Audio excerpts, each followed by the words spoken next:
Hi everyone, I am Rihanna here. We are studying the subject Civil Engineering Project Management for 8th semester Civil Engineering. Now we are discussing the module 1 and we have covered almost all portions in module 1, and today we are on our last topic in the module 1, that is network analysis by using PERT, Program Evaluation and Review Technique. We have already covered the network analysis using critical path method in the last session, and now we are going to discuss about the network analysis by means of PERT, that is Program Evaluation and Review Technique. PERT stands for Program Evaluation and Review Technique. It can be applied to any field requiring planned, controlled and integrated work efforts to accomplish established goods. This method was basically developed by Navy Special Projects Office in cooperation with Booz Allen and Hamilton, which was a management consulting firm, and Lockheed Missile System Division for evaluating the feasibility of existing schedule on Polaris missile program and for reporting the progress. So PERT is a technique that statistically represents the knowledge about the activities and the activity uncertainties. It acts as a manager's tool. It gives the direction for the successful completion of the project.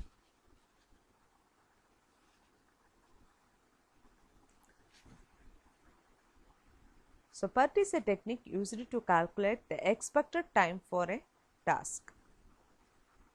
PERT is a technique that uses the time estimates such as optimistic time, pessimistic time and most likely time to calculate the expected time. Time estimates in PERT. There are generally three types of time estimates are in PERT. They are optimistic duration or TO, which is the minimum time required for an activity if the exceptionally good luck is experienced with all favorable conditions, and the most likely time is the time required for the activity under normal conditions, and pessimistic duration is the maximum time required if unusually bad luck is experienced with highly unfavorable conditions. So optimistic duration means the duration in the most favorable conditions, which is represented as TO, and the most likely time is the activity under normal conditions, which is represented as TM, and pessimistic duration means the maximum time required to complete the project in the most unfavorable conditions, so it is represented by TP. Next is steps involved in PERT analysis. The first step is to identify the specific activities. Second step is to determine the proper sequence of the activities. Third step, construct the network diagram. And in the fourth step, estimate the time required for each activity. And in the fifth step, determine the critical path. And in the last step, update the PERT chart.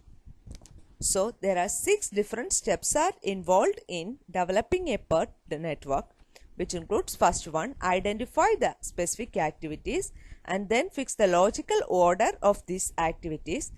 Then construct a network diagram. After that, estimate the time required for each activity in a project. Then determine the critical path and update the PERT chart. Now, what is expected mean time, standard deviation and variance, or how can we calculate this particular expected time, standard deviation and variance in case of PERT? Using the 3 time estimates, that is the optimistic time TO, pessimistic time TP and the most likely time TM, we can calculate the expected mean time, which is represented as TE and is calculated as TE is equal to TO plus 4TM plus TP divided by 6, where T is the expected time and TO is the optimistic time, Tm is the most likely time and Tp is the pessimistic time. And the standard deviation, which is represented as sigma, which can be obtained as Tp minus To divided by 6, where sigma is the standard deviation, Tp is the pessimistic time and To is the optimistic time. Next is variance. Variance is the square of standard deviation, that is sigma square, that is Tp minus To the whole square divided by 36. So by using these equations we can obtain the expected mean time, standard deviation and variance. Expected mean time Te is equal to To plus 4Tm plus Tp divided by 6.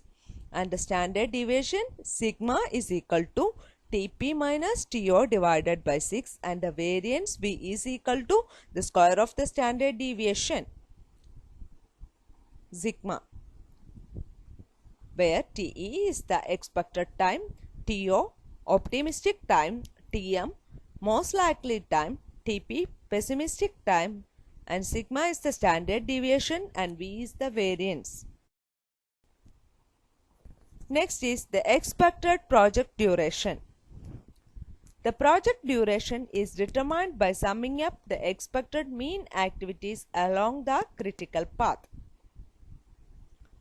The variance of the project duration is obtained as the sum of the individual variances of these critical path activities. So while doing problems, while doing numerical problem, you have to be careful about this. Always you can calculate the expected project duration by considering the activities in the critical path only. You have to sum up the expected mean time of the critical activities, then you will obtain the critical path. And after determining the critical path, for obtaining the variance of that particular project, sum up the individual variances of these critical path activities only. First of all, you have to calculate the critical path by summing up the expected mean time of the critical activities, and after that you have to obtain the variance by summing up the variances of these critical path activities. Now, beta curve in PERT. The figure shows the beta curve in PERT. In the figure, the x-axis is represented with the time or the duration of the activity. Here in the curve we can see the optimistic time in the left side of the curve, most likely time, that is the most favorable time, most time under important time under normal conditions, and there we can see the expected time on the left side and the pessimistic time on the left side. So in the y-axis the probability is represented. The beta distribution is a typical type of probability distribution which is used for PERT analysis. A beta distribution is one which is not symmetrical about its apex. In the figure it is clear that it is not symmetrical about its apex.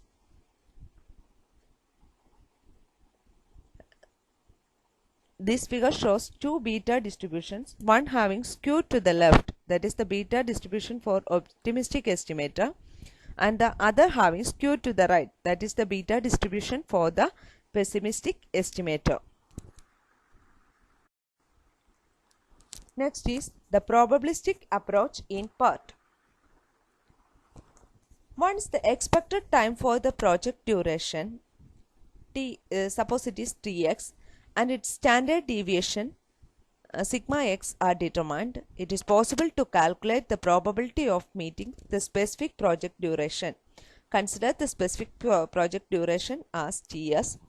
Then you can calculate this by using the equation Z is equal to Ts minus Tx divided by Zx, and you can get the values of Z from normal probability tables. you can obtain the values of Z from probability table for the normal curves. So this is the method, or this is the probabilistic approach in PERT. Next is the advantages of PERT.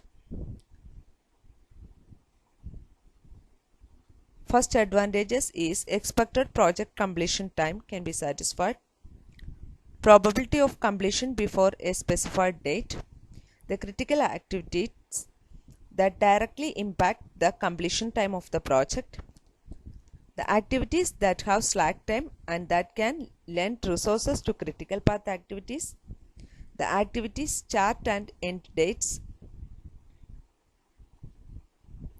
can be easily get, and the limitations of the PERT involves the PERT formula requires too much work. The network chart tends to be large and unwide. Calculating the time estimate is very complex for almost all activities. Updating of the project is time-consuming process and it requires high costs. It gives emphasis only on time factors, and the cost factors are neglected in case of these PERT networks. Now, the differences between CPM and PERT.